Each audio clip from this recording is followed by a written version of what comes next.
উত্তরার ৪ নম্বর সেক্টরে শুটিং বন্ধের নোটিশ জারি করায় ক্ষোভ প্রকাশ করেছেন নাটক চলচ্চিত্রের শিল্পী নির্মাতারা। তাদের দাবি এটি সংস্কৃতির প্রতি আঘাত। যদিও কল্যাণ সমিতির কমিটি বলছে সমস্যার সমাধানে ব্যবস্থা নেওয়া হচ্ছে। মাকসুদুল হক ইমুর রিপোর্ট।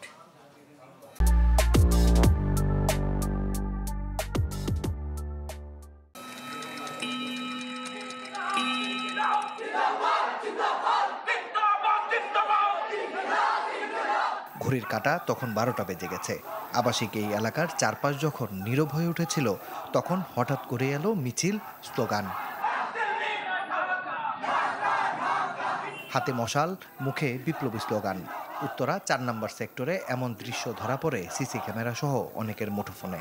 যদিও এটি ছিল একটি নির্মাণের দৃশ্য ধারণ। রাতের আধারে আবাসিক এলাকায় এমন দৃশ্য ভয় ধরিয়েছে স্থানীয়দের মনে। আর তাই এলাকাবাসীর অভিযোগে উত্তরা ৪ নম্বর সেক্টরে সব ধরনের শুটিংয়ে নিষেধাজ্ঞা দিয়েছে কল্যাণ সমিতি, যা মেনে নিতে নারাজ শিল্পী নির্মাতারা। তাই দিয়েছেন প্রতিবাদ লিপি।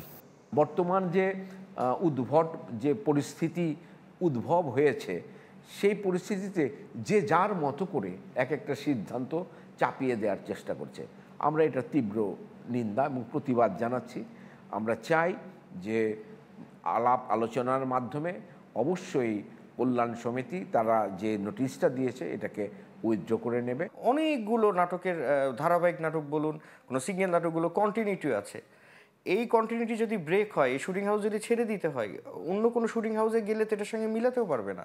সো এটা একটা প্রক্রিয়ার অংশ। হয় ওনারা হয়তো ভুল বুঝেছেন বা ওনাদের কোনোভাবেই ভুল বোঝানো হয়েছে। তো আমরা সবাই মিলে চাইবো যে একটা আলোচনার মাধ্যমে এটা একটা সুষ্ঠু সমাধান হোক। সমাধানের আগে বিষয়টি নিয়ে ক্যামেরায় কথা বলতে চান না উত্তরার বিভিন্ন শুটিং হাউসে দায়িত্বরতরা।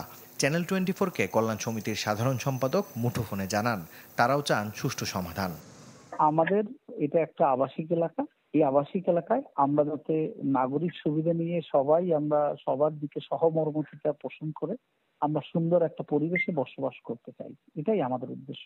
আর তো আমাদের আর কোনো উদ্দেশ্য নাই। আমাদের কাছে যোগাযোগ করার চেষ্টা করছে, আমরা দেখি হয়তোবা আমি একটু ঢাকায় আসলেই আমরা দেখি আমরা আবার ওনাদের সাথে একটা কমিউনিকেশন করে আমরা দেখি এটা একটা ডায়ালগের মাধ্যমে কিভাবে সুন্দর করে একটা সুষ্ঠু সমাধানে আসে।